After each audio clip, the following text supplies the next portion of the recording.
Hi అండి. ఓం సంతోషి రూపాదేవ్యై నమః. హైదరాబాద్‌లో సాగర్ రింగ్ రోడ్ దగ్గరలో అస్తినాపురంలో సంతోషి మాత దేవాలయంలో అమ్మకి అభిషేకము పూలతో చేశారండి. అమ్మవారి బర్త్‌డే రోజు చూడండి. చూస్తందుకు కన్నుల పండగగా అనిపించింది. నాకైతే చాలా ఆనందం అనిపించింది. చూడండి అమ్మ ఎంతో ఆనందంగా మెరిసిపోతుంది. మీరు లైవ్‌లో వచ్చి చూడలేని వాళ్ళు ఈ షాట్‌లో చూడండి. అమ్మ అయితే ఆనందంతో మురిసిపోతుంది. ప్రతి శుక్రవారం రోజు పులుపు తినకుండా నియమ నిష్టలతో సంతోషి మాత వ్రతం ఆచరిస్తే కోరిన కోరికలు తీరుతాయని, కొంగు బంగారం అవుతుందని ఇక్కడి ప్రజలు నమ్ముతారు. ఎక్కడెక్కడికెళ్ళో తరలి వచ్చి ఈ దేవాలయంలో శుక్రవారం నాడు సంతోషి మాత వ్రతము చేసుకుంటారండి. గుడికి 300 రూపాయలు మనం చెల్లిస్తే కావలసిన సామాగ్రి మొత్తం దేవాలయం వాళ్ళు ఇస్తారు. పూజ అయితే ఇక్కడ చాలా బాగా జరుగుతుంది. వీలైతే మీరు ఒకసారి వచ్చి శుక్రవారం రోజు అమ్మని దర్శనం చేసుకొని చూడండి.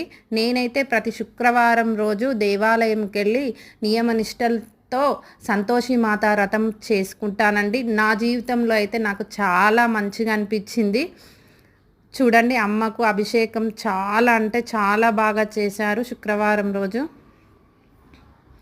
చూడండి గులాబీ పూలతో అభిషేకము, చామంతి పూలతో అభిషేకము, మల్లె పూలతో అభిషేకము చాలా మంచిగా అనిపించింది.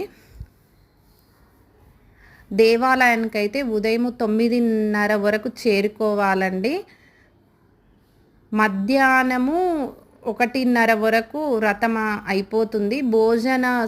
భోజనాలు కూడా ఇస్తారండి.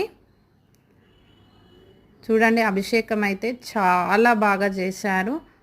లలిత పారాయణం చేశారు. అమ్మవారికి ఉయ్యాలలో చేశారు.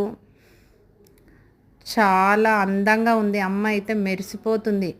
సంతోషి మాత అమ్మవారు రాఖీ పూర్ణిమ రోజు జన్మించిందని రాఖీ పౌర్ణమి నాడు అమ్మవారి బర్త్డే అంటారు.